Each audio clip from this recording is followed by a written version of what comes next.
Hello বন্ধুরা, তো আজকে আমি বানাবো দেখো বেলের মোরব্বা। খুব সহজ পদ্ধতিতে আর খুব তাড়াতাড়ি হয়ে যাবে। তো দেখো আমি বেলটাকে কেটে আগে বিচুনগুলো বের করে খোসাটা ছাড়িয়ে জলে ভিজিয়ে রেখেছিলাম।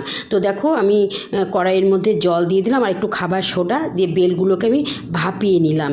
এরপর আমি কড়াইয়ে দিয়ে দিলাম একটুখানি ঘি। তারপর আমি ভাপানো বেলগুলো ছেড়ে দিলাম। তো এবার একটু নেড়ে চেড়ে আমি সেটাও তুলে নিলাম। তারপর আমি কড়াইয়ের মধ্যে দিয়ে দিলাম একটুখানি জল আর দিলাম খেজুর গুড়।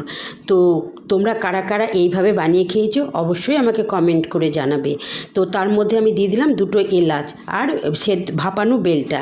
এবার ভালো করে নেড়ে চেড়ে ঢাকা দিয়ে আমি দেখো মাখা মাখা করে নামিয়ে নিলাম। এবার নামানোর পর আমি দিয়ে দিলাম একটুখানি গোলাপ জল। তো আমি হাত দিয়ে দেখলাম খুব সুন্দর সেদ্ধ হয়ে গেছে। তো দেখো তোমরা এইভাবে বানিয়ে খাবে, ভালো লাগলে আমাকে অবশ্যই কমেন্ট করে জানাবে।